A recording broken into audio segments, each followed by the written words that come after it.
Welcome back to Full of a Took. We're here to talk about Chapter 8 of the Two Towers, The Road to Isengard. Yes. Yeah. It was a long road. Took a while. And it did not feel like it made sense half the time. But we got through it. I almost fell asleep. But we had a great prize at the end, which was... Yes, finally. We'll spoil the end of the chapter. You can cut it. It was all great because this is how it ended. Like, I love Time for treat. Time for treat.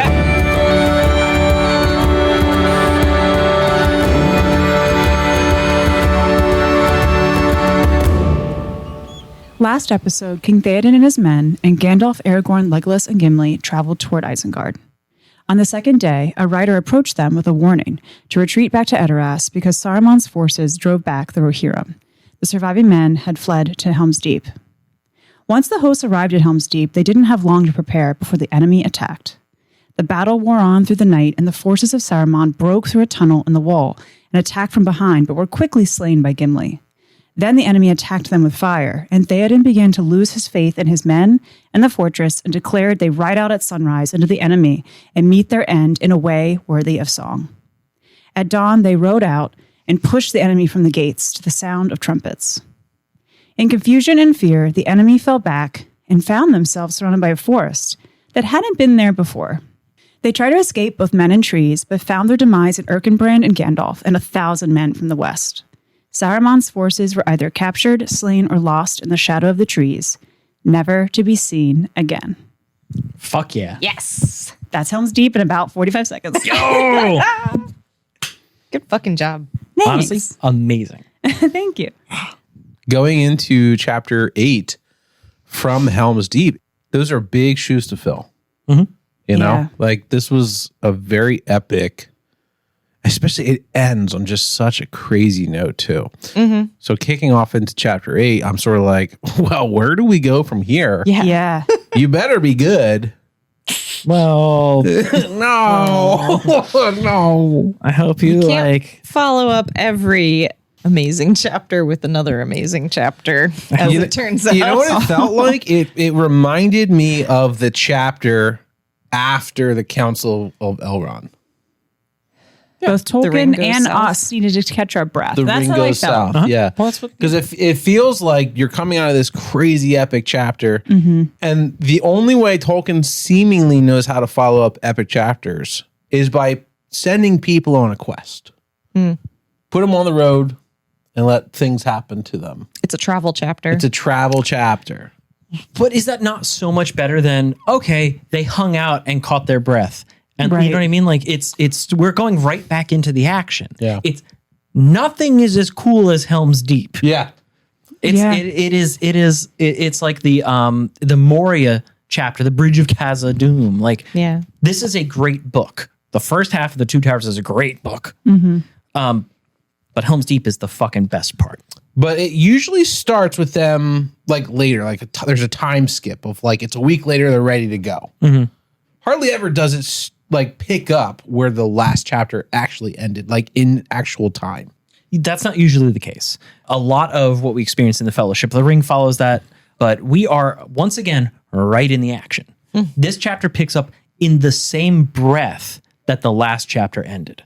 So what we're staring at is the immediate aftermath of the biggest battle, the only real battle that we as readers have seen. It is just a valley full of corpses and some haunted ass trees and a bunch of very confused people. Nothing is really settled though, because they've defeated the army. They've won the day. But now they're confronted with the what do we do with victory right now? Because also a forest has appeared out of nowhere. And not just any forest, like a malevolent, haunted ass looking forest. Like this is not a good place. And everyone who charged out of Helm's Deep, everyone who left the deep expected to be dead by now. Yeah. Like this was Theoden's death wish ride. This was, I'm going to go out on my terms. But the prerequisite for that is I'm going to go out. Right? But all of a sudden, Erkenbrand shows up with 1,000 men and Gandalf at the top of the hill, and they come in on the side and they fucking end it. And they stole Theoden's thunder. Yeah, yes and no. So he was doing this big epic, like, let's sacrifice it all. We'll die. Well, fuck, we didn't And they die. go outside, and everyone goes, "Oh, Gandalf's here!" And, fuck. Right. I mean, Could you thank you for imagine coming, but the adrenaline crash on that one? yeah. Jesus. Right. So Yeah, you see Gandalf, it's like, A little balloon deflates. kind of the whole theme with him and King Theoden, though. yeah. Yeah, actually. Gandalf is kind of there to poke this man in the right direction because he's been making a lot of bad choices. Yeah. Theoden has. Yeah. But one thing is settled. When the charge occurred, everyone who's trapped in the caves also came out. And that's where our boy Gimli was at. So he comes out with Gamling the Old. He comes out with Éomer. Like, oh shit, they didn't die. Because remember, that almost happened last chapter. Like, where's Gimli? Fucking, I don't know. It was after the rout and after we got pushed back into the tower. We lost track of Gimli. He might have been in the caves. He might be dead. We don't know. He's back. And he's only got a mild concussion. But he comes out and he is like, Legolas, I have 42 murders in the last 12 and a half hours. And Legolas is so happy to see him. He's just like, you win. You got me by one, bro. I don't know what to say. I'm so happy you're here. Yeah. I thought you were dead. But that leads us into our next point, which is that, wow, Gandalf arrived, unlooked for. He brought an army. He brought a whole forest. Victory is awesome. Why'd you bring a haunted forest, Gandalf? And Gandalf says, like, I didn't do that. That was not me. It's cool. I'm glad it happened. But that was not me. Can you imagine that, like, on a battlefield? And you're like, oh, Gandalf. He's like, I brought some trees. Like, I honestly thought that was Gandalf. how fucking weird that would be. Right. But like trees You're that like, murder what do you people. mean you brought trees? You're Like, I brought those trees. I got some good trees, Murder. dude. Real mad. Go over there. There's some dope trees down there. They're fucking dangerous. Just don't go too close. Yeah. Yeah. So it was nice that it wasn't actually him. I was like, how is he going to explain this? Right. And like people literally can't believe their eyes. And he's like, no, this is not me. And people are like, Gandalf, you're a mighty wizard. Wow. I didn't bring the force, guys. Chill. This was all you. And like that's the point Gandalf makes. And I think something that we need to take away as readers. This was something that the men of Rohan did more or less by themselves. Gandalf says, all I did was give good advice and ride a fast horse. And that's essentially it. Like, not to overstate the importance of having a supernatural nightmare forest on your side, because it's way better than the alternative. But they had already won the battle at that point. They would have been hunting orcs across the Westfold if the forest hadn't devoured them. We don't know they devoured them. We assume they devoured them. You know, it goes poorly. But the real point here is that this is men fighting back and winning, right? One might say their bite was worse than their bark. Whoa. Oh, Christopher. Whoa. That is disgusting. I thought of that. I had to interrupt you. I had to say it. It was perfect. I love it. Look, honestly, is a pun really a pun if no one groans? True. Wow, Laura, you were quick with that one. I agreed. I love puns. That's true. She does love puns. So then the follow-up question is definitely, well, whose forest is that and how did that happen? And Gandalf is real upfront. He's like, I didn't do it. It's better than any plan I could have had, and it's way beyond my power. Keep in mind, it's blocking the exit to the valley. Everyone in this valley is still trapped. It's just by trees now instead of orcs. So it's just a new thing they have to deal with. So this is very much on everyone's mind. And You're right. The trees are not with them. no, I didn't even really pick up on that when reading. Like, this is now something they have to deal with. yes, I was thinking that the trees are just sort of like parting ways from them to like walk through. no. Like it's a wall. Interesting. Standing there I missed being that menacing. completely. Yeah, like, oh, fuck, shit. Yeah. The orcs broke and ran into the forest. The Dunlanders threw up their arms and said, we surrender. But everyone who was trapped in the valley by orcs is still trapped there by those trees. So everyone wants to know everything there is to know about these trees because it's very important to their, whatever plan they have tomorrow. And Gandalf decides that the best way to answer these frightened, weary people is with riddles. Fucking Gandalf. And basically it's like he tells a little story and he's like, this is from before and it's long ago and it's about power unknown and it's from stories. And if you want to know, you'll come with me to Isengard. And Theoden is like, the fuck we are? We don't have enough men in the country. If you raise the dead, we don't have enough men in the country to take on Orthanc, to go to Isengard and win that battle. But you know what? The last time I didn't listen to it went badly. So let's do it, I guess. So Theoden starts setting up orders. He's like, we're going to go out, get everyone, every man, every old man, every tall child, every small child, everyone meets at Edoras in 3 days because the king is marching and everyone's going. And then he turns to Gandalf and says, we doing this? Gandalf says, chill. It's not an attack. It's a parlay. We're going to go talk. If you want to know what's going on, you want to know what's behind the forest, you want to know what's up with Isengard, you want to know what's going on next, just come with me. It's a parlay. It's a talk. It's a chat, not a battle. Bring 20 guys. And Theoden's like, all right, you know what? Once again, if that's what you advise, that's what we're going to do. So he lays down and takes a nap. Honest to God. Everyone is told to rest. Yeah. Well, no. Everyone who's going is told to rest. Everyone else, because Gandalf's Correct. number one thing is like, can we go like right now? And Theoden's like, no, we can't. I'm like 800 years old and we just fought a battle and I really need to sleep a little Gandalf bit. did not participate in the 2.5 day battle. He did showed not. up for a 45-minute kill and he was like, let's keep going. Everybody was like, go fuck yourself. Right. Go all the way to fuck yourself. Everyone else is put to work burying corpses because all of the fallen are still out. So all of the men of the Rohirrim are buried in 2 enormous mounds. On one side, the Westfold, and on one side, like the men of the Eastern Vales, the rest of the country. And then the orcs, they just kind of drag into a heap near the forest and don't know what to do because they can't cut wood to burn it. Because who's going to cut any branches off that forest? Nobody. But as an interesting point, one of the things that happens in this whole organization at the end is they figure out what they're going to do with the prisoners, because there are prisoners. The men of Dunland, the human beings who were involved in the attack, who were working with Saruman, surrendered. Because they were like, we're not fucking with no magic forest. This is way beyond the scope. This is not in my contract. But they also had been told that the men of the Rohirrim would burn their captives alive. So they're terrified. And Erkenbrand, who is Lord of the Westfold, who is like sort of like the Lord of that half of the country. The guy who's been fighting them, who's watched these men destroy this part of his country, cuts them a deal and says, first, you're going to help bury all these bodies. Then you're going to leave your weapons here. You're going to swear never to come back. And then we're going to let you go. Which is incredibly a great deal if you're one of these guys, right? On the other hand, is Erkenbrand really just telling them like, and then I'm going to march your sorry ass into the Nightmare Forest?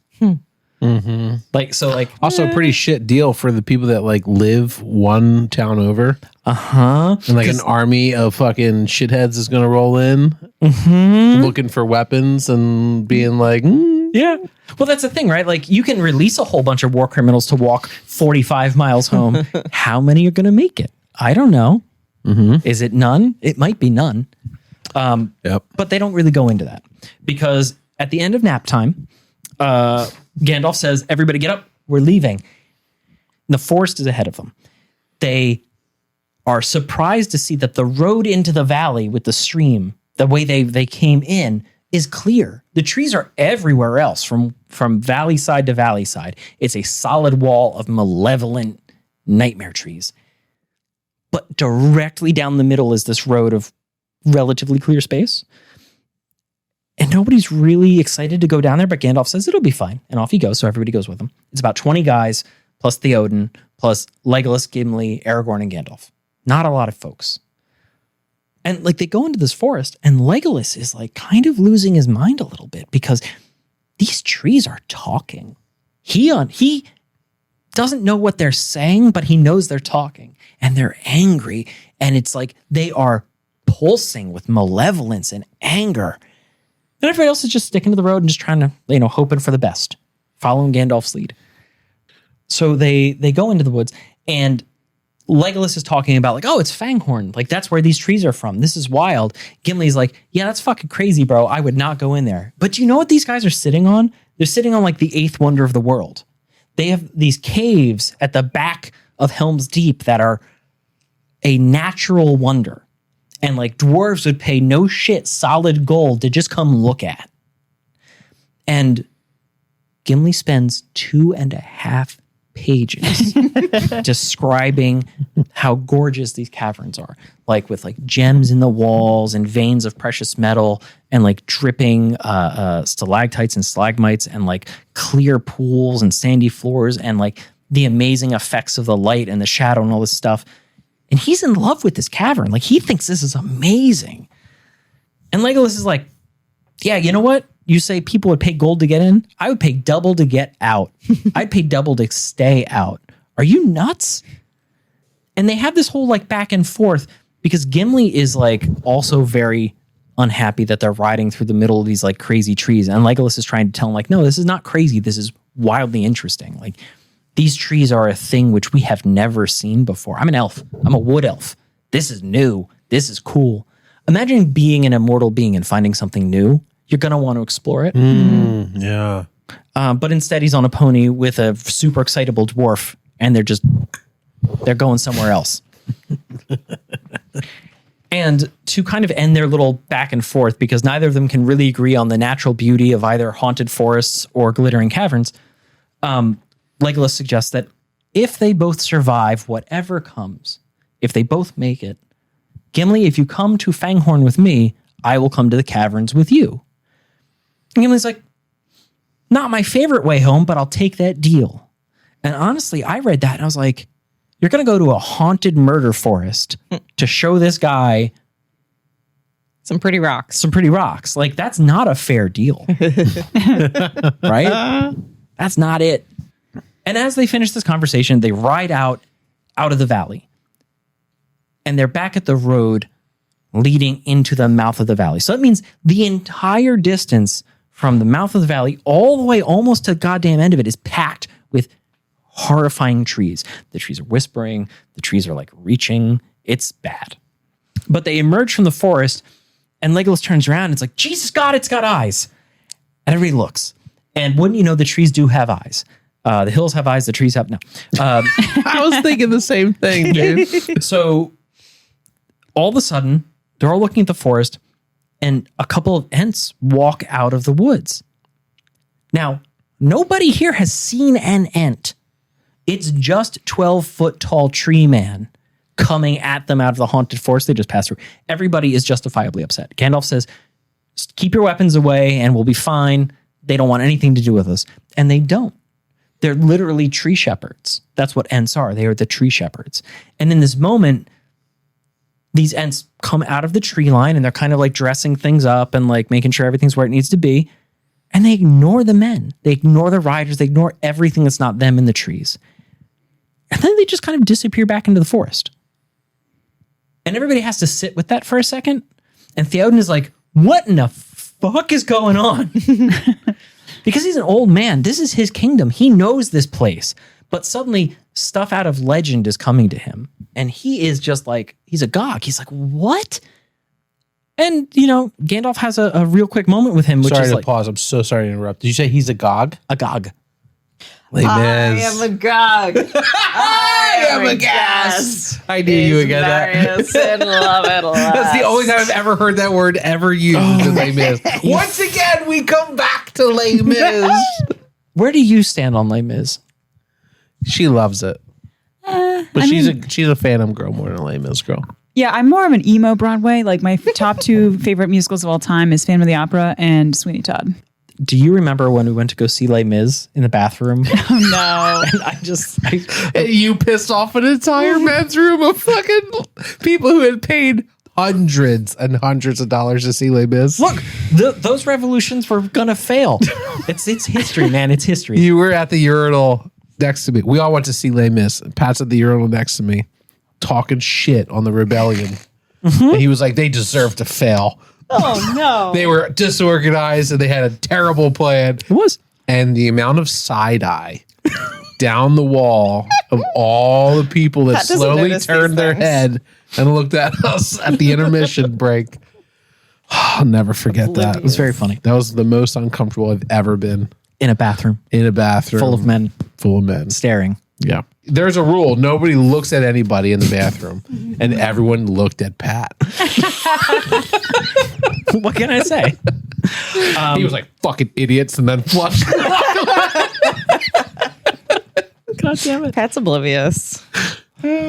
Anyway, sorry. He was agog. He was agog. He was aghast. Is Marius in love at last? Jesus. And he and Gandalf have a moment where they basically go back and forth, and it's like, yes, the world is big and it's wild, but you should remember, Theoden, that other than the men of Minas Tirith, you have allies you don't know about in this world. And Theoden kind of like, he sits with that for a second. He's like, but that's amazing that my world has just grown that much. But how much is going to be lost in this war? How much will never come back? How much is going to be destroyed forever? Things I will never know about that are already lost. And Gandalf kind of shrugs his shoulders and is like, yeah, not everything that Sauron's done can be undone. Not everything can be restored. We're going to lose stuff. We're going to lose, the implication is people also. Like, we came out of Helm's Deep, and the only named character that we know of that died was Hamma, by the way. R.I.P. Oh, yeah. My man Hamma. He died at the gate. Right. We lost Hamma. Yeah. He was a good character. He was fucking rad, right? Yeah. So once they've cleared the forest, they turn west. They're going to Isengard. That's the whole thing. So what they're going to do is they're going to go to the Fords of Isen first. And remember, that's where that first battle was lost. That's where Erkenbrand's men were scattered and destroyed. That's where Theoden's son died like 5 days ago. And that's their first destination. They get there. The moon is out. They're not going to ride through the night, but they're going to ride for a while. So they arrive in the moonlight. And what they see is carrion birds and eyes in the dark and wolf howls, and it's all carrion creatures. And every one of them is kind of a little depressed because like they know that this is where that battle happened. This is where all those men died. What are carrion creatures? What is that? What do you mean? Carrion. Like, What does it mean? Vultures. So carrion is like corpses, dead meat. Dead meat animals. Things that feed off Things of that What's have the word died. for that? Scavengers? Yeah, a scavenger is an animal that eats carrion. A carrion is dead shit. Yeah. Oh, So interesting. carrion creatures are things that eat carrion. Got it. Good to know. I didn't know this.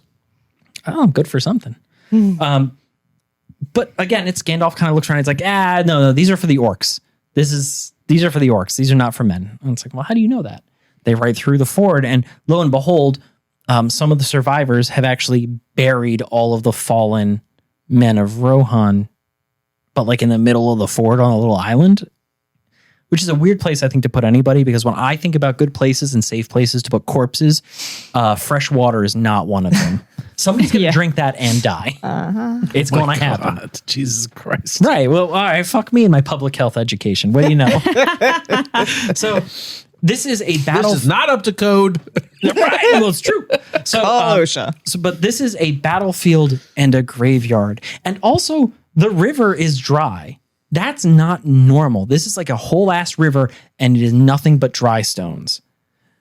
And there's no answers for that. They just kind of shrug their shoulders and have to continue onwards.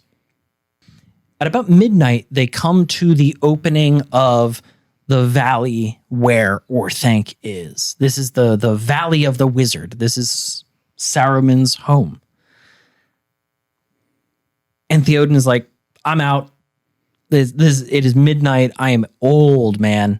I have to sleep at some point. I'm the king. I make the rules. So far past my bedtime. Right. He pumpkins all the way out. And he's like, this isn't going to be a nap. This is going to be a whole ass sleep. So they bed down and they do whatever. And Aragorn has his second line of the chapter. And I think his only other line in the chapter. And he says, Gandalf, is Orthanc on fire? Is Orthanc burning? Because in the moonlight, in the distance, is this like haze and these columns of like billowing smoke and steam. And it's just like, again, it's one of these shoulder shrugs. It's like, I don't know, maybe. Probably not good, but not our problem right now. We're going to go to bed. So they start to get a little bit of sleep when the guards start yelling. And what they're yelling about is that the moon is gone. And shadows, like this darkness that's deeper than the night, is racing up the road at them. Like a mist? Almost like a mist, but it's not defined. It's just dark. It's just darkness is coming up the road at them. And again, Gandalf is like, do not draw your weapons. Hang tight, get real small, and this will pass us by. And they're surrounded by darkness. Impenetrable darkness. They can't see what's happening. They literally can't see what's happening around them. But it's whispering and creaking and like trees in the wind. And eventually it passes. And the night returns to normal. And I'm sure nobody sleeps after that. But dawn comes.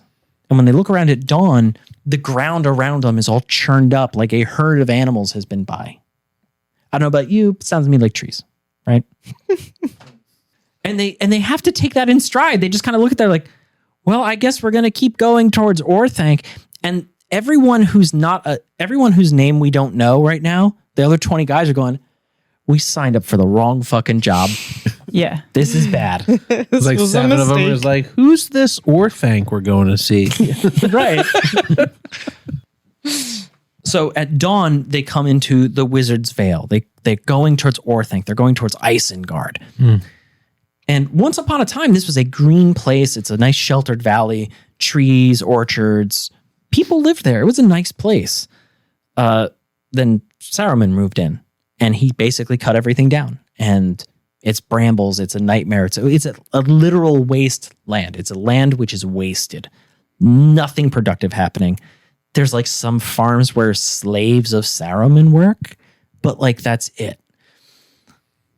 And so this degradation of the natural world continues. And like this is the theme, right, with Saruman. He fights the trees and the trees fight back. But it's clear that this is not a one-off for him. He is systematically destroying the environment around him for whatever reasons. And they move up the valley. And as they go up the valley, the vibes continue to be bad. And they come to a black column with a white hand carved on the top, just pointing north towards Orthanc. And Gandalf's like, we're going the right way. And everyone else is like, I really signed up for the wrong fucking job. This part infuriates me.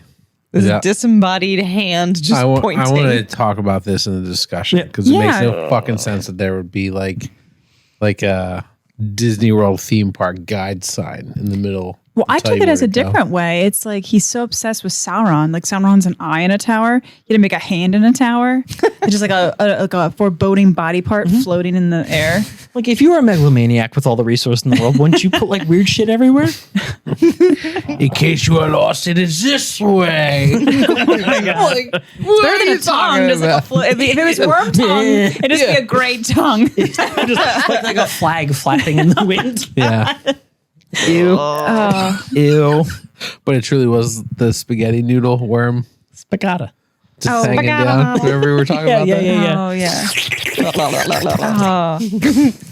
So good. You gotta wind it back That up. gives me a chill like every time. Like, When he talks, it flicks and it sticks to his cheek, and he's got to peel it off and put it back in his mouth. He like sneezes and Remember this thing you would get when you were little? You put a quarter in the machine at like a diner. Yeah, the sticky hands. And you would add a hand and you go, what? And it would like stretch 3 feet and it would hit the wall and then it would snap back and you could like wrap paper and stuff off of tables. Yep. And you would hit somebody in the face. My mom banned those in my house so fast because we had one room that had like a 12-foot ceiling and we just whipped them at the ceiling as hard as we could. They would stick forever. Yeah, they would be there. And they would take dry the paint out. off and like, fuck, yeah, dude. It was like weird little spaghetti noodles hanging. She hated that shit. I'm so sorry, Mom. Yeah, as a homeowner now, I'd be like, God damn it. Each one leaving a little like oil mark on the ceiling. Yep. Can never come off. you'll never unsee it. And so they go past this like Disney World ass looking sign and they get to Orthanc. And what did they see? What's Orthanc? Orthanc is the tower of Saruman. It's within Isengard. We know it used to be nicer. It is a mile-wide circular wall against the mountainside. Inside is like a shallow bowl, but the walls that surround it are huge and black stone studded with towers. It has one gate, and it's just a tunnel through this wall of rock. This is not like a concrete block wall. This is not like 10, 12, 30 feet deep. This wall is enormous. You have to travel through it. Is to it get a inside. natural rock formation or was it built? It was built by the Numenorians, the men of Oh. Westerness, ages and ages and ages ago. And inside this valley, it used to be nice. This ring wall. Like a caldera? Yeah, like it's a like volcano? it's like a shallow caldera. And it used to be nice. There used to be orchards and trees and lawns, and it was a nice place to go. But like within living memory, no man has been in there except maybe like, I don't know, Wormtongue.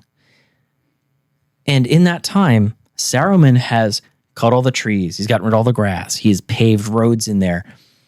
And against the inside of this huge wall, and it's a mile across, right? He's built basically worker housing. It's workshops, it's barracks, it's armories. He has packed it with thousands of workers, servants, slaves, soldiers. This is where his garrison lives. That's where his army came from. And then deeper in that expanse on the inside, he's just driven shafts, like mine shafts, down into the earth, into caverns beneath. And there's furnaces, and there's smithies, and there's treasuries, and there's great iron wheels. There's industry here. He's built factories in a way that is alien to everything else we've met in Middle-earth. And they're spewing steam and sound and like nightmare colors, like neon blue and like all kinds of crazy shit. We saw this in the film version of Fellowship of the Ring. They introduced that early, which was kind of interesting. Isengard is this like sort of industrialized hell. And Orthanc itself is a 500-foot tall spire of black rock that looks like it was torn from the bones of the earth. And it's topped with spikes. And this is where Gandalf was imprisoned, remember? Yeah. He escaped from the top of that. It's 500 feet tall. It's 50 stories. It's huge. Right? It's huge. Huge fucking tower. What Tolkien tells us is a fun fact about the name Orthanc is that in the Elvish, it means Mount Fang. But Orthanc, in the language of the Rohirrim, in that native tongue they have, it means the cunning mind. So it's like you got a clever guy living in Mount Fang fucking everything up. It's kind of cool. But he also stresses to us that this is Saruman's design. He's built this place. He occupied it and then he changed it to his own needs, his own desires, his own innovations. But Tolkien tells us that this is a child's copy. This is an unflattering attempt to recreate Barad-dûr, the Dark Tower. It's only a tribute. It's only a tribute. This isn't the greatest song in the world. It's just a tribute. But what's interesting about that is that Tolkien tells us in this like vast like narrative sweep that like Sauron has implanted these ideas in Saruman's mind. All these ideas, like none of them are original to Saruman, but he's had them. So it brings up like the mind reading thing again. But he thinks that they're his. Yeah, he thinks they're his. I kind of missed that. And there is this this rivalry between Orthanc and Barad-dûr that is irreconcilable. They were never friends. They were just enemies that were too far apart to hurt each other. Like everything that Saruman has accomplished is reduced to this like laughable scale because Barad-dûr is unassailable, unimaginably strong, utterly expansive. It is all-encompassing evil. And Saruman has built this like child's sandcastle version. Like a Lego tower. Yeah. Like and it's like Temu Barad-dûr. yes. Like not even Wayfair. Like this thing, like, but it Tolkien reduces everything that Saruman has accomplished to a joke in one paragraph. He didn't have to do that. No. Well, that's it was nice that he gave us that. It was a nice little like note from the author in the middle of the text. Yeah. He didn't have to do that. That's our introduction in the chapter to when Gandalf and Theoden, Aragorn, and the rest actually arrive. So that's sort of all like what this place was before. And then what it was before it was that. In the present, when they arrive, that shit is wrecked. They show up, all the towers have been ripped down and crushed to dust. The wall is breached in all kinds of places. The gateway has been ripped off, and literally the tunnel has been unearthed. And the gate has been ripped off its hinges, the steel gate. And something decided, instead of walking under the wall, I'm going to walk through the wall and just smashed it apart from beginning to end. And so they ride through this ruin. And it is a hazy day. It's foggy. It's steamy. It's like shitty and weird. And there's nothing. Nothing alive. Nothing going on. They're just riding into this kind of like nightmare. They pass through the gate. They see the bowl of Isengard. And in the distance, they can see Orthanc rising like a black needle. But the place is fucked. It is like there's pooling water everywhere. There's standing water. There's wreckage like wood and barrels and furniture and all kinds of shit just everywhere. It's like after a tidal wave comes through. If the ocean had risen up and smashed Orthanc, it could not have done more damage. And they're looking at this and they're taking a second. And then they realize that sitting on a pile of garbage right in front of them is a pair of hobbits. And there's Merry and Pippin. Oh my God. Just chilling. Pippin's asleep. And Merry is smoking a pipe. Howdy, y'all. Oh my And Gimli God. loses his fucking mind. Because they are clearly in the middle of some kind of fucked up picnic. Just like when they broke away from the orcs. Yes. Yep. Like there's bottles of wine out. There's boxes of food busted open. It is like scavenger heaven. So Pippin is not asleep on a nap. He's passed out. He's like wine drunk. yeah, he done. He done. Which is very different. Right. My man carbo loaded to the max. Yeah. And Gimli is livid. He's like, we murdered our way through 600 miles to find you having a picnic? What the fuck is this? And Mary's like, chill. Did you not, like, look around you? Brother Gimli. My man. Chill out. I'm glad in your long journey you didn't find any wits. Because if you did, you would notice that, like, we are victors. We have conquered. This is the spoils. I have a ham sandwich. Like, we're chilling out. Have a Pringle. Yeah. And Gimli is like ready to pull his beard out. He doesn't know whether he wants to hug them or like just pop their little heads off. Oh my gosh. Like, he's so upset. Everyone else is like, yeah, we found him. Yay. And the way Gimli is treating them, Éomer, like, this is them, right? They're friends, right? They got to be good friends. Everybody's like, the rocks are talking. Jesus Christ. Right. And Gandalf was like, oh, good. You survived. I love it. What happened? And they start to like, well, you know. And then Theoden is like, again, another fucking legend. And he said, what is this? These are halflings? Hobbletons or whatever. It's Hoblards. Whatever it was, he, it's a weird word. Yeah, he has a weird I wrote word. it down. Hoblet. Use little. Hobbleton. Look, Hobbleton. Look, guys, it's some hoblets. Wait, you gotta say it quick. It's almost Dutch, like Hobbleton. Oh God, I refuse. It's like a mixture of Hobbit and Hobbiton. Yeah. But if you went, I like to imagine it's the word that God. hobbits is short for. But it's like you just smash it all together. But Theoden is like, great, more legends. What the fuck is this? And they're like, oh. And they have like deep bows because Pippin wakes up too. Treebeard said to treat you guys well if you showed up. The Lord of the Mark and Gandalf. No one else matters. Again, Gimli and Legolas getting the absolute shaft. Aragorn getting absolute nothing. yeah.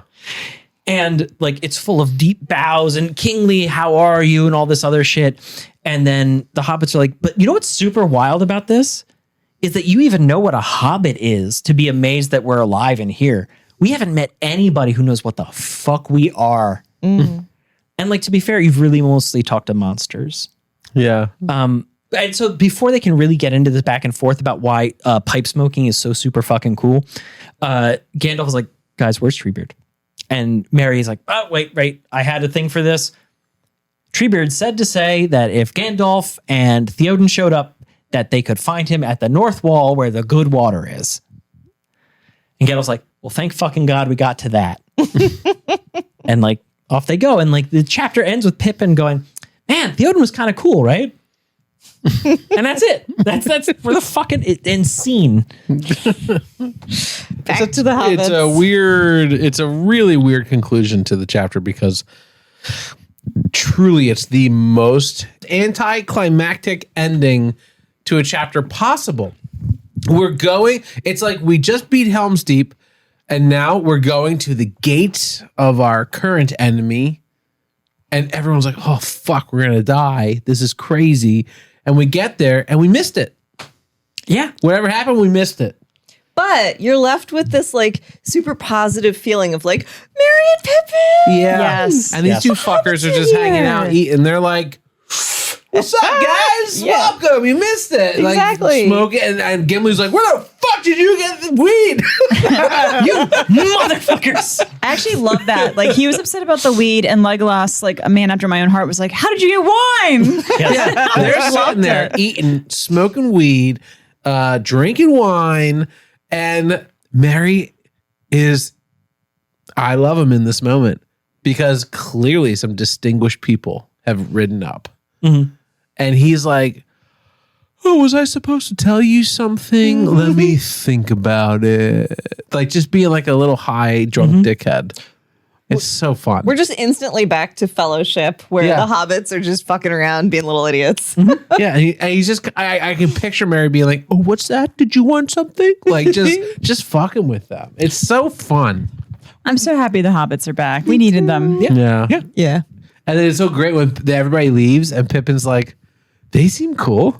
You know what I mean? Like, it's such a real thing. That's what you would say if we were hanging out and a group of people came and hung out and they walked away. Like we had a similar moment last year in Halloween.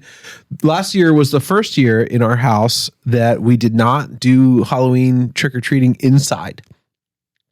Normally we make everybody walk up the steps. We have a lot of steps to our house. They walk all the way up to the steps. Horrifying. They knock on the door. We give them, a Reese cup and they walk all the way down the steps and they leave. And we thought, you know what? This year, let's make it easier. Let's set up a whole table with chairs and everything on the sidewalk. So we can interact with people more. They can walk up. We'll meet our neighbors a little bit more. We'll make it a little easier for the kids too. And you meet these groups, they come through, they walk by, and you talk to them, and people walk by. And immediately me and RJ would talk to each other afterwards and be like, well, they seemed cool. I get that. I related very much to that as such a simple conclusion to a borderline boring chapter that ends up becoming very not boring at all. Who the fuck is Erkenbrand? I understand the question. I can understand the logistics of who he is. He's the Lord of the West of the Rohirrim and blah, blah, blah. He saves the day with Gandalf at the end of the last chapter. But I feel like everyone else, we get this really in-depth description of who they are, what they do. There's usually like a song of the past of their forefathers. He just sort of like slips in, slips out. And then is he in the appendices? Does he ever come up again? Like I'm left with all these questions. He does get dropped in. He's a piece of world building. The idea is that Erkenbrand is meant to tell us like, okay, he's a powerful dude in this kingdom where the king is asleep at the wheel, but he's fighting the good fight, but he's losing. And what's nice is that he is kind of there as a stand-in for the Rohirrim and Rohan waking the fuck up and doing work. It's the same way that when Hamma dies at the gate at Helm's Deep, we're told about it afterwards, and it's like everybody's like, fuck, I miss Hamma. Hamma's a stand-in for all the people who died. Like that was a battle that cost. And Erkenbrand is this kind of like slingshot moment of like, we got all the way fucked up, but we are back, baby, and we're doing good work. So he like represents the army of the West. The West Fold. The West Fold. The West Right. part of Rohan. What's the difference? Between the West and the West Fold? Yeah. Okay. The West is an idea that is everything that isn't Mordor, basically, and it's like associated with Gondor, like the men of Westerness, Numenorians, that kind of shit. West Fold is a specific piece of Rohan. It just happens to be the western half of the country. It's called the West Fold. Yeah, it's the West Fold. They say East Emnet and West Emnet. Is that the same thing as the East Fold and the West Fold? More or less. Okay. Lots of different like names coming up and being used interchangeably, and it's very confusing. It's okay. Especially when you get into the archaic English. We all know that English is a fuckload of words that all mean the same goddamn thing. Yeah. So This is also like not a new Tolkien move, Right. Yeah. right? It's like this. We are how many chapters in? Many. 29 chapters, 30 chapters So the in. last about book was 30. 22. This is just So- chapter 8, so 30. 30 chapters in. He's done this before. So I'm on to your tricks, John. I like that we're meeting Gandalf the White, and he's not the same as Gandalf the Gray. They're different people. They're speaking differently. I feel like he's a little sassier. He comes in right away just speaking in riddles and being obtuse again. And he's like, well, if you don't know what this is, it's a power far older, and you'll have to come with me to Isengard to learn why. Like, nobody knows what the fuck he's Gandalf talking the about. Grey, but if he was so fresh and so clean. Like, I feel like he's also like ran out of time. So he has no time for the other semantics he used to do, or like, he's like, okay, I could tell you, but instead I want you to just come with me. So just I'll tell you on the way. Like, I don't have Yeah. time for this. That Like, we makes got to sense. keep moving. Yeah. But really, though, is the riddle that much longer than Theoden going, what the fuck do you mean, ents? And then having to explain that? I don't know.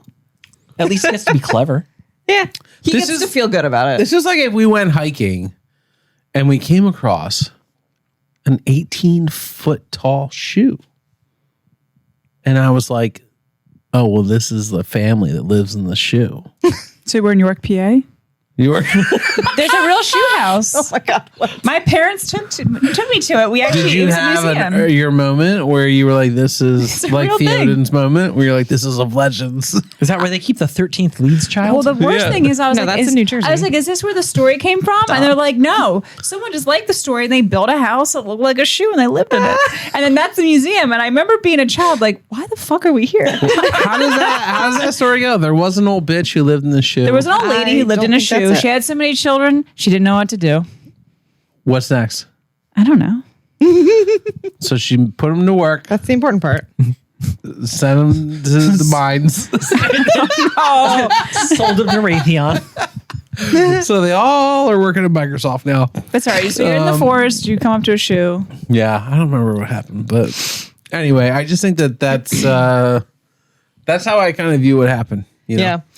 Laura, be honest with me. When did you learn about the word parlay? Pirates of the Caribbean. That's goddamn right. Goddamn right you did. That's how I learned about it. High school. And you know what? Parlay. Hey, Orlando Bloom. Orlando Bloom, Legolas. Yep. What's his name? Will Come on. Turner. Yes. I couldn't even come up with that one. I was going to say Orlando Bloom. You were shaking in your shackles. That was Still. like my dad and I's like favorite movie. We saw them all in theaters. That's awesome. They were amazing. Yeah. So, How unlikely is it that he could just walk up to Orthanc and be like, Polly? well, he does. He addresses that kind of, and they're like, "What the fuck? What are we gonna find?" Right? Gimli says specifically, like, "Okay, you're taking us to Isengard, but what are we gonna find when we get there?" Let's And- go with the smallest possible party and ask to talk. But Gandalf's answer is, I was there last night." Yeah. But it could be different from then. So, like, what does Gandalf know versus what is he telling people? And like, he's not even trying to be fun about lying to people anymore. Yeah. That highlights for us is that we know very little about Gandalf the White. What made Gandalf the White from Gandalf the Grey is never fucking explained to the reader. We just get Gandalf the White handed to us. And the fact that he is a mystery and acting kind of mysteriously just fits with that vibe. Yeah. You don't have to like it. It's the reality. Yeah. Yeah. Did anybody feel like Gandalf was kind of being a dick to Theoden? Little About bit. what? Theoden was like, oh my God, are these Ents? I've heard about this in my childhood. This is like legend, like lore coming to life. And Gandalf was like, they're Ents, fuck off. And it was like such a weird attitude. I mean, it kind of plays in what you're talking about with like Gandalf the White just being a fucking shithead. But his specific responses to Theoden, I had to put a note about that. I was like, dude, when Theoden's like, oh my God, they're Ents. Do you think the And Gandalf's name like, was given only an idle fancy? Yeah. So to be real though, maybe Gandalf the White has like woken up and realizes he has a job to do. Yeah. Because can you imagine Gandalf the White making fireworks for a hobbit's birthday party? No. Right. No, yeah, right. He's a man on a mission. He has no time for anything. That's it. Yeah. Yeah, 100%. Well, right after that, Theoden kind of like says, oh, like we only knew of these Ents through children's tales and fairy tales and songs. And here they are in front of me come to life. And that sort of made me wonder, like, what would happen if the fairy tales we grew up with came to life? Oh, like which ones would be wild? Like, what would be terrible if it actually came to life? First thing I'm thinking of is Rumpelstiltskin. I hated that story. What was Rumpelstiltskin again? He was like the one that wanted your firstborn child. And he just, like, appeared. yeah, Mr. Rumpelman. And he was like constantly like peering in the window to the beautiful princess. And he had this like awful, like at least the book I had this like long, like curly nose and like greasy hair. It was like bald on top. He was like short and fat with long, spindly He was from fingers. Kansas. Yeah. You know what? He kind of looked like a goblin from Harry Potter, like someone who worked in the bank. But he like, you couldn't shake him. Like no matter where you went, what you did, he was going to find you. Ooh. It was awful until you gave him your firstborn child, which also like, what if he didn't want to even have children? Yeah, right. They need to give birth and give it to this goblin. If you didn't have children, then you didn't have to worry about them. No, he would then take you. No, he would harass you for your whole life. I don't really know this. You story. won't get out of this contract. I don't really know. It this. haunted me. Yeah, no, like that's, but like the firstborn child thing is like a standard contract, like not just in fable, but also in like reality. For example, when my brother and I bailed a guy out of jail on New Year's Eve, for like $300, we said, all right, fine, you don't owe us anything, but we want your firstborn kid. Because at the time, him having a child was laughable. He has 3 kids now. And a couple of years ago, we broached that topic. Are you the legal guardian of the first one? It's in debate. It's a debate. I don't have a child yet. Nope. No. Okay. All right. Maybe. Any other fairy tales that should never come to life? Can you imagine what TikTok would look like if the Pied Piper was real? Oh my God. What's that? No. It's the one who leads the rats away with the music. Like the town has a rat problem, so the Pied Piper comes in and like magics his way through town and like sings a song and all the rats follow him out. And then the townspeople are like, fuck you, we're not paying you shit. So he's like, okay, fine, I'll take your kids. And he goes back through the town and like magics all the kids away. Oh my God. Can you imagine what TikTok would look like in that? Jesus Christ. Right? That'd be fucking amazing. It's for me, it's between that, Mothman, and the Jersey Devil. Nice. I gotta say something that would be absolutely awful if it was real. Cat in the Hat. Oh my God, you're right. A fucking menace to society. You're right. Just making his way through every house going, I'm going to fuck this up. I'm going to change your times. I'm going to flip the furniture upside down. And it's all going to rhyme. Yeah, it's all going to rhyme. It's going to be Rhyming would great. drive me nuts. Any kind of Dr. Seuss shit? No way, man. Oh my God. Hello, children. I'm intrusive thoughts. I had such anxiety. I had so much anxiety reading The Cat in the Hat. That was the point. The nice thing about it was that you knew it wasn't real. You could be like, let's take a break. Or even if you're watching the movie, you know that at the end, everything's going to be okay. In real life, nothing's okay in the end. No, nothing. There are such things as consequences. Yeah. You know? Yeah. And that's like the Cat in the Hat would like, as an adult, not a children, the Cat in the Hat still fucks with adults. Yeah. And he goes out and he's like, I cut your fucking tube in your car that like, Sorry, no brakes. You're not going far. Yeah, like no brakes, bitch. And you're like, fuck. Laura actually rhymed. Staring into the windows. I appreciate that. No, Chris, you couldn't hear Laura when you said, Cutting the brakes in your car, you ain't going far. Nice. Yeah. I love that. Yeah. I'm thinking how weird the world would be if like Clifford the Big Red Dog was either real or like an actual myth that people would like go back to like Bigfoot. well, when he's a puppy getting puppy trained by, what was his owner's name? Like Mary Elizabeth or something Yeah, like that. it's a little girl. Yeah. Yeah. She said this tiny like girl like, we gotta pee over here. And it's like just like his pee is like a whole pond. Just like kills everything. Everyone's drowning. No. Curious George.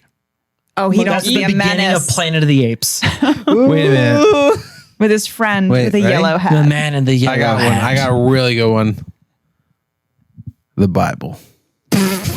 What if the Bible was real? Oh my God.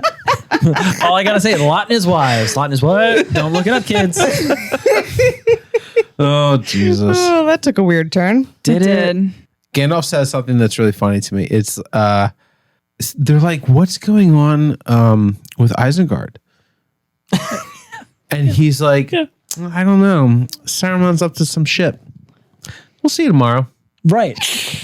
And everyone's like, that's not an answer. I don't like that. And he is on his own shit. I mean, I think half of my notes are just calling out that Gandalf the White is kind of a dickhead. But there's so many examples of this because everyone's literally like, oh my God, what's going on? And he's like, I don't know. Right? Right? I know, but I'm not going to tell you. Yeah. It's like so weird. Legolas and Gimli are just like so happy that they're both alive. They're like, whatever, we're here for the ride. Yeah. And Aragorn's like, thank God Gandalf is back. I don't know where he's taking us. This is okay. I don't have to be the leader. Theoden is like, I've already written myself off as dead. My suicide charge didn't work. What's next? Doesn't even matter. And then the 20 guys that are along for the ride are just like, fuck. Yeah. He knows the answer. Everyone knows that he knows the answer. Yeah. And he's like, yeah, it's crazy, right? Guess we'll find out tomorrow. Roses are That's a red. weird rhyming riddle. Roses are red. Violets are blue. Wouldn't you know? I don't know. Good one. And then he's like, time for bed. Roses No, are I'm a red. wizard. I Wouldn't you don't know? sleep. Just goes to sleep. I want to talk about something that came up, which is called the endless sigh. Ooh. I would like to challenge each one of us to give us a recording of what your endless sigh sounds like. Starting with you, go.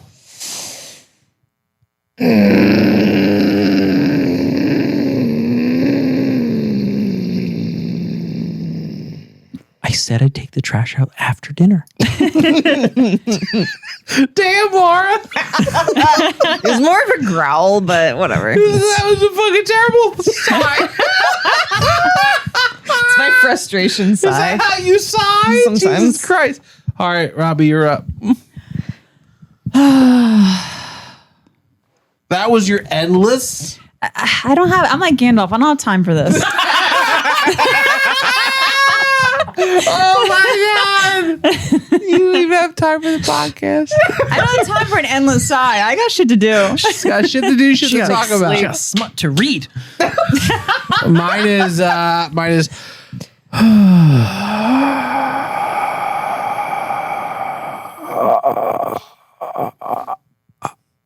Chris pretty just suffocated. It's pretty good. It's like a mix between Treebird and Theoden when he was like coming back.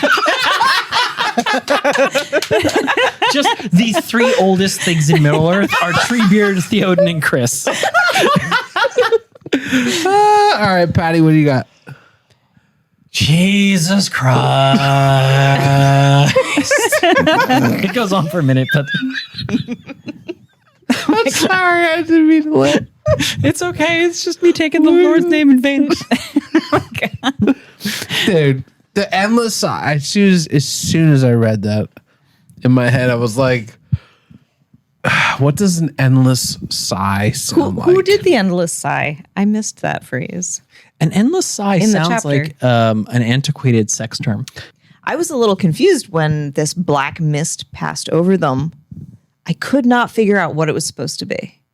Was I supposed to know that? Or was it just like a mystery of magic? A mystery?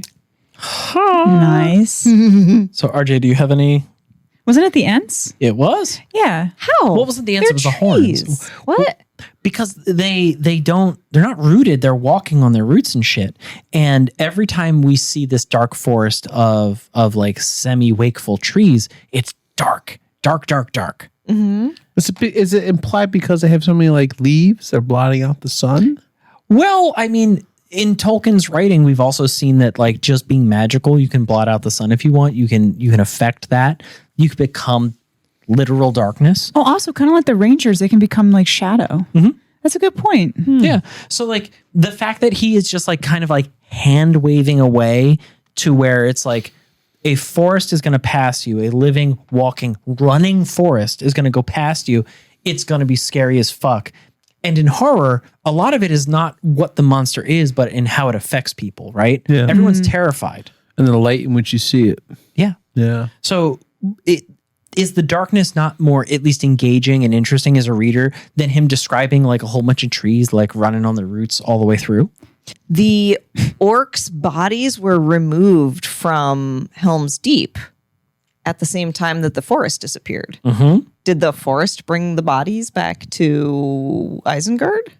Gandalf did answer this when Legolas asked about the orcs. He said that they will never know. They will never be seen or heard from again. They are just gone. Those were the ones that entered the forest, but also the ones that had died In the final charge? in the final charge. That heap of bodies also disappeared that night. The trees buried them essentially. They just piled stones on They them. use them as fertilizer. I mean, that's probably also true. They're also probably Organic. healing the earth with them. Yeah. They're unnatural and came from the earth, and back to the earth they will return. Oh, shit. Do you remember War of the Worlds where like the aliens use straws to like just suck the flesh off of people? It's like that, but with trees. Oh my God. I had a quick question I want to bring up about the big black pillar. It was carved. It was the way it was written was very confusing to me. It was a big black pillar carved into a white hand. So this is the signpost that they find at the mouth of the valley when they head towards Orthanc, right? Yeah. That's what you're talking about? I read it as a black stone with a white hand on top of it. So is it wood? No, it's all stone. Stone. But it's painted. Stone. Painted. So it's who The white is Who painted. painted it? One of Saruman's servants? They painted it white. Yeah. So it's a black pillar With a into white hand on white top. hand, and the white hand is like Pointing north. bathrooms to the right Correct. on top. Yes. Okay. Then later we have a change that occurs, right? Where the mist sort of evolves, and suddenly there's red fingernails.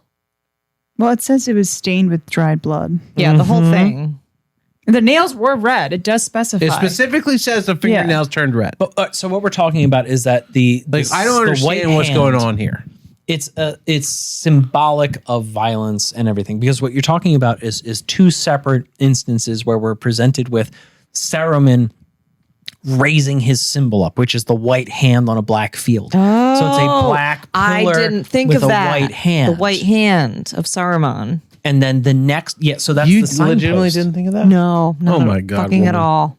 Right. So again, black pillar. So and I thought about this a minute ago, So but you like, a white hand? that That bitch was for pointing Chris. north. That was for Chris. Sure it was. Sure it was. If I had said that, someone would already have called the police. So the first one is the pillar with the hand pointing north like at Disney World.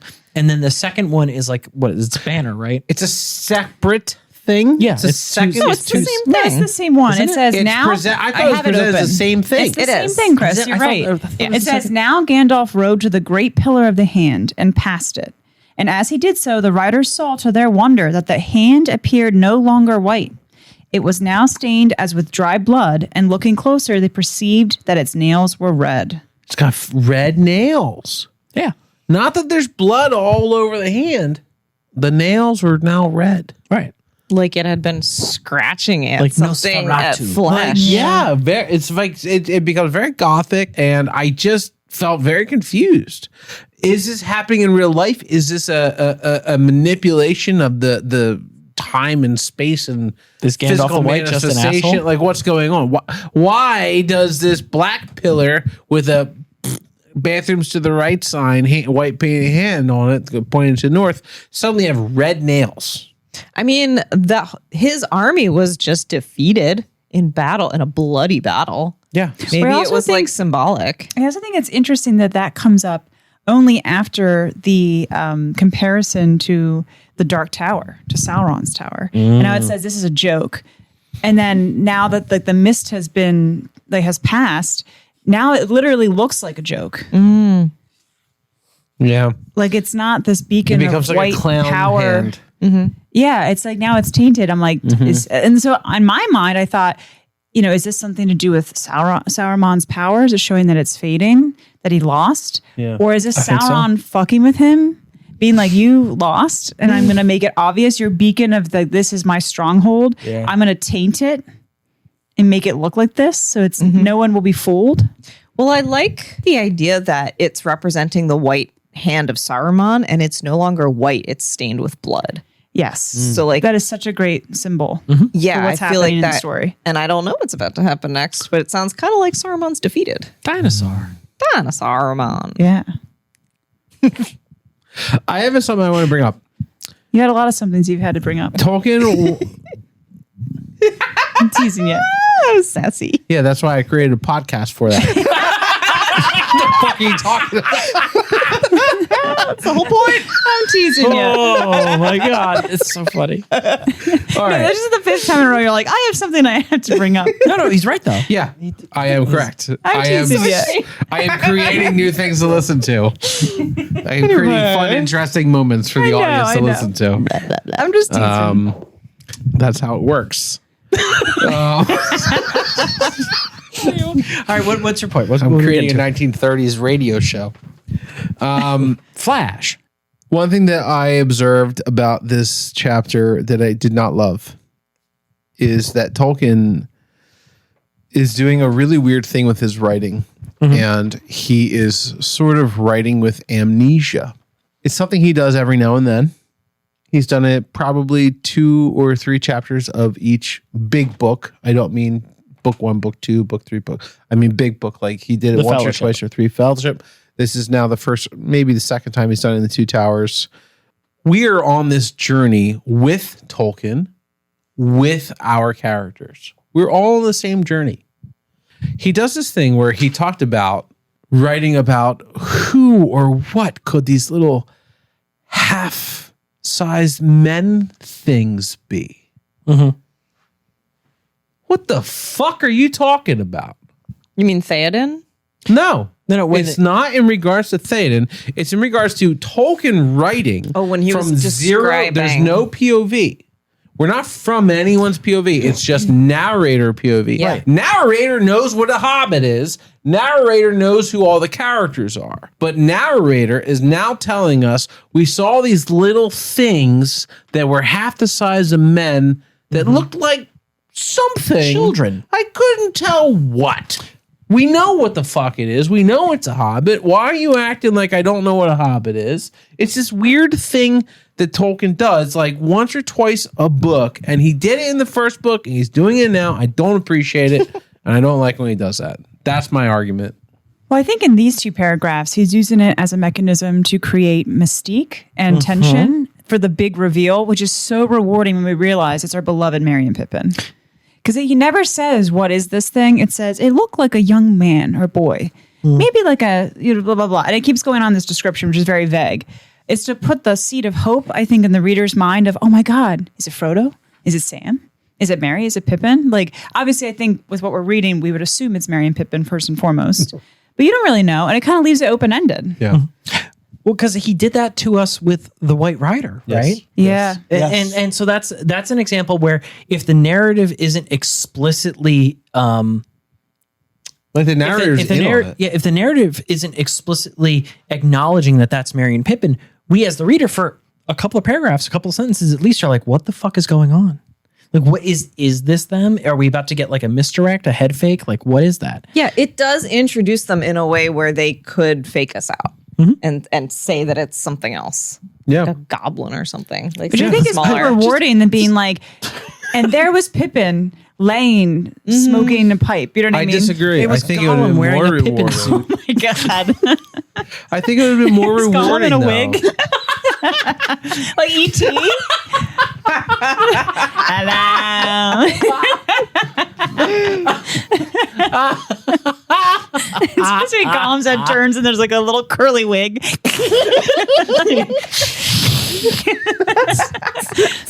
It describes him. Be a Mary, a Pippin.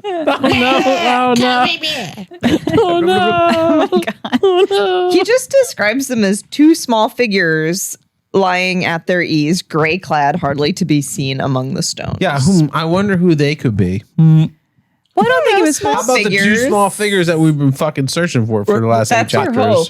I guess it just gives you like 2 paragraphs to be like, is it them? Yeah. Is it? It's edging is what it is. But it hits way better than Gimli jumping directly into, what the fuck are you doing having a picnic? Yeah. You know what I mean? Like, I get it. It just, I didn't like it. I didn't like it. Fair enough. What if he pivoted at the last second and been like, it was a pair of remarkably handsome goblins? Oh my God. I love that. I don't love when Tolkien acts like we don't know who the characters of this story are. But that's, isn't that actually called narrative irony? It is. See, I actually was more frustrated with Tolkien when he made us relive what Ents were. After we already went through that painstaking Treebeard chapter, when finally they see where they are and they're all talking about him, and like Theoden is like all excited. He's like, "Oh my God, has the Lord come to life?" I'm like, "Why are we reliving this? It was the longest chapter of this book so far. Stop! Enough with the end history. I can't take another sentence of this." Like, I hated feeling ahead of the Fellowship. Well, they're not the Fellowship anymore, but the group. You hit the nail on the head. That is what bothered me about this whole bit.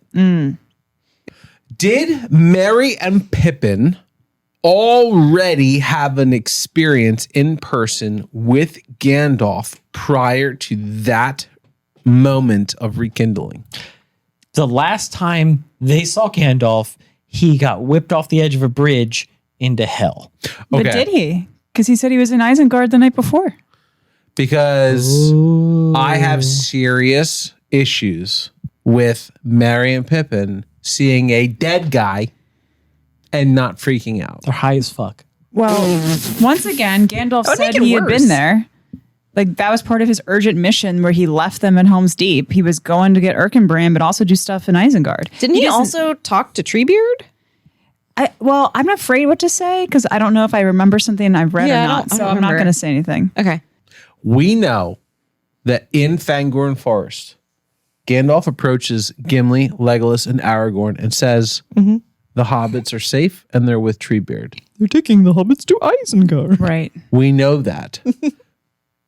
Whether or not he interacted with them, I'm not sure of.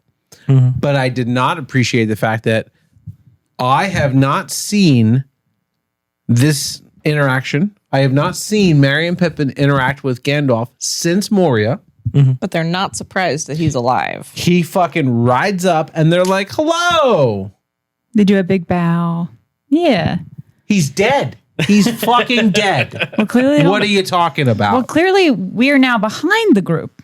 We were ahead of them for a second, and now we're behind them. We're gonna have to figure it out. And maybe it'll come to me, but I'm just telling you, that pissed me off.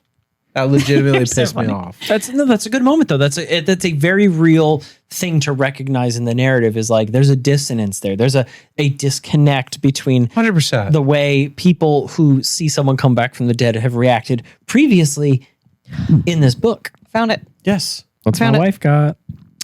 Is it? When Gandalf asked, okay, did Treebeard leave a message for me?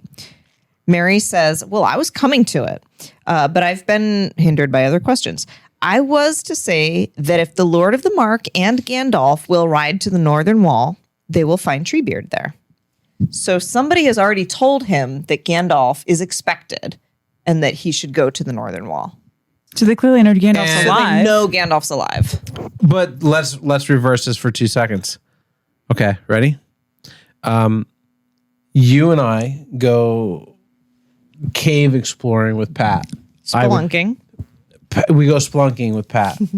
Pat's thing breaks and he falls down into the deep dark death. And we go, no, and we cry.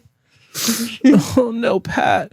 But Pat died. He exploded on the floor as far as we know. Like a rotten melon. Yes. We then leave said spelunking. We then go hang out with other people. A couple months later, we go out and we are sitting at somebody's house party and they say, is Pat coming? Make sure you give him this thing. The first thing I say is Pat's dead. And they go, no. And I go, yeah. Watched it happen. We're going to have some weird dreams tonight. Like, there's no fucking way anything they say to me will change my mind. Because I saw it happen. They saw it happen. They don't know what happened. There's nothing on this earth that could change their mind. Well, they've also been hanging with mythological creatures for like I don't know, weeks. And they just watch trees take down a fortress. Maybe. I think you might have a I think point their there. belief is a little You might have a distended. point. Suspend their disbelief. Yeah. Back to suspended disbelief. And before that, they were captured by orcs and like the horrors and the things they've had to live through in a short amount of time. I think at this point they're like, well, nothing's fucking impossible. Just CPTSD. And I think they all must. around. I mean, I don't know. I don't really remember, but I feel like the way they're acting, especially when he finally talks to them, and they're having their usual behavior, they've already gone through the "oh my god, you're alive" stuff. We just missed it. It seems like they unfortunately. knew. Yeah. Just with his writing's not that bad. So it's purposely written this way for a reason. I think we're going to find it out. Isn't it funny though that Pippin expresses zero remorse? Yeah. Pippin is everything I need him to be. I love him so much. I have to say, I love their character arc since we last saw them. Like they've really healed and like come into themselves with the Ents. They're these little like confident, I don't know like how to describe them really, but they just were in such a better place when we last saw them. And I love their They growth. were. And you know why? They're not hog-tied anymore. Oh my God. It's because they had treats. Oh fuck! So this is a little something I like to call Isengard soup. Yay! Nice. So Okay. as Isengard was flooding and there was just garbage, floating everywhere and like chests.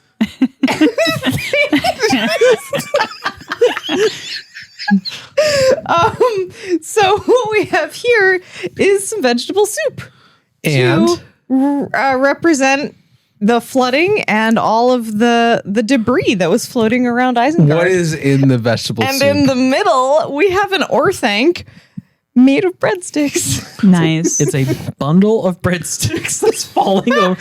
So I the can't keep any of foundations them are soft. standing up. They're It's a just, bundle of sticks.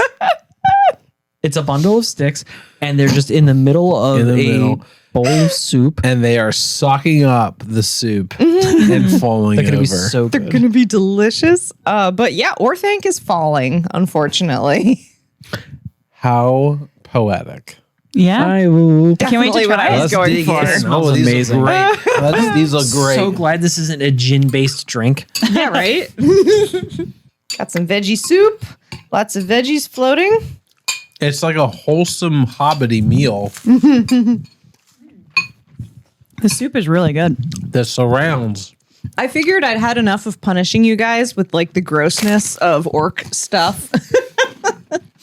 So I'd make you a nice wholesome soup. But I did make it a little bit spicy just for, Saruman. Thank you. I like spicy. Good. This is Spicy so- but healthy. This is so good. My It's tower so is delicious. just like soggy, disintegrating at the bottom. Wait. I got him. I like to think that's what Orthanc is like too. I got Saruman. I got him. Mouthful of Saruman. Oh, he almost ate the string. All right, this is a spring. So to be clear for everybody who's listening to this nightmare, it's a bundle of breadsticks tied up with baking thread. Because Orthanc is a 4-sided tower.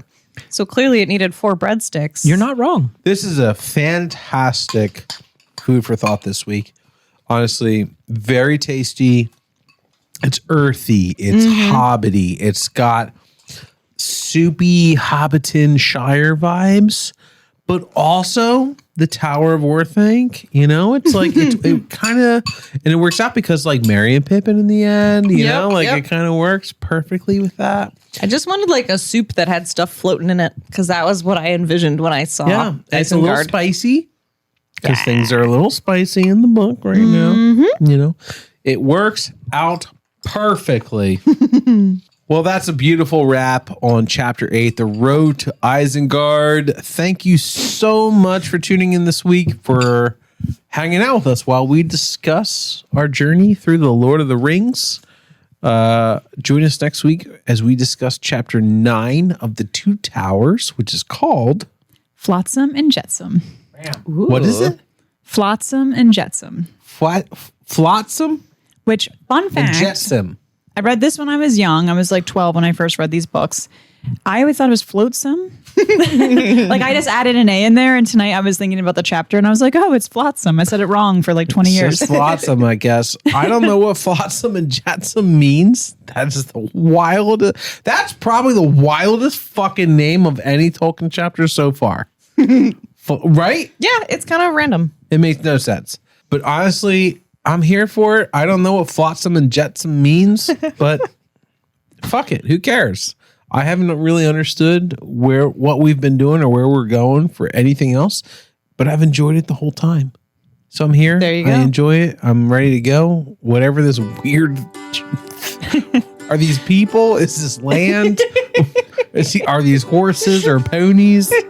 Is this the name of Gimli's wife? It's the new Build a Pony. No.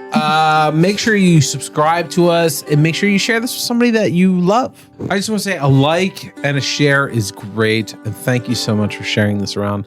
But don't forget to rate our podcast in whatever platform that you're listening to this on. All right, we'll see you guys next week. Take care. Thanks for tuning in for Full of a Tuck. Peace. Bye.